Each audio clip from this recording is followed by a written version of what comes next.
Hello, my name is Amir Beardsley. I'm from Red Bluff, California. Red Bluff is home to one of the biggest and oldest rodeos in rodeo history. Red Bluff's first recorded rodeo was in 1918 at the Clow Ranch Picnic.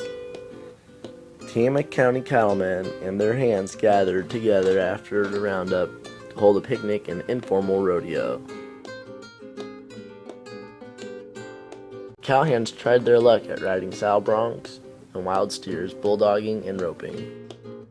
In 1921, early spring, saw the formation of the Northern California Roundup Association. 30 businessmen and ranchers from Red Bluff and Chico areas made up this group. They built a grandstand and a racetrack. In 1928, the Rodeo Committee formed its own publicity caravan, which consisted of 50 cars. They drove down the west side of the Sacramento River through Corning, Orland, and Willows, and came back out on the east side of the Sacramento River through Hamilton City and Chico. Due to the Depression in 1933, there was no rodeo. Also, 1942 through 45, due to World War II, the rodeos were canceled.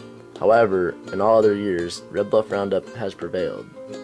In World War II, at the Battle of Iwo Jima, Fritz Truman, a world champ sow bronc rider, lost his life. April 1946, Roundup began a string of 50 years of uninterrupted rodeo action. Actor and bullfighter Slim Pickens made his first appearance that year, as well as a trick rider and a world-class actor and bronc rider, Casey Tibbs.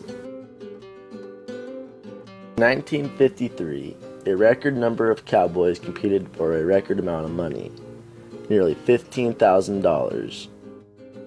One bronc rider claimed, "I've ridden at Pendleton, Salinas, Cheyenne, and many big shows in the country. Talk about salty birds and rough bronc rules. You fellows have 'em all in one bunch. You have every bit as much, if not better, than those other shows." In 1968, Red Bluff had its first junior roundup, which is still one of the biggest junior rodeos today.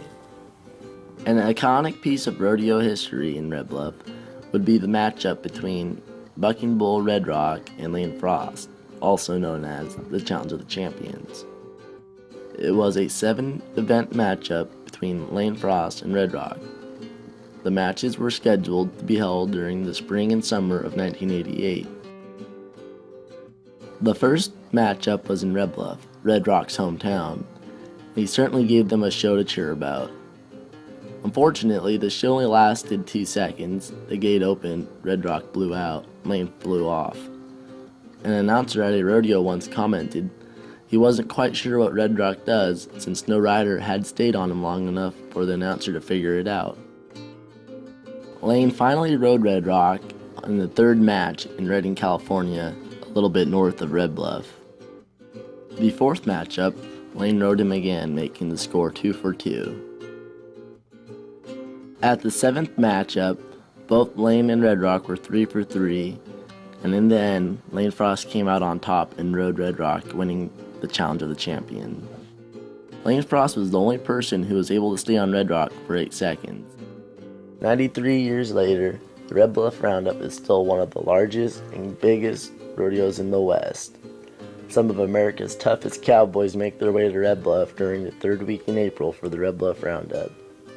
Aside from being the most action-packed, greatest show on dirt, highlights throughout the 11 days of Roundup include screenings of Western films, a chili cook-off downtown, a cowboy poetry reading, and a cowboy mixer. And in the end, during the weekend, the dance party, a dance-a-palooza at the Pauline Davis Pavilion.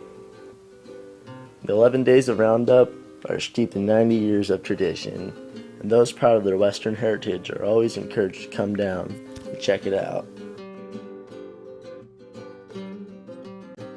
While in town for the Roundup, don't forget to swing by the Red Bluff Roundup Museum. Just ask for Kathy, she'll show you around.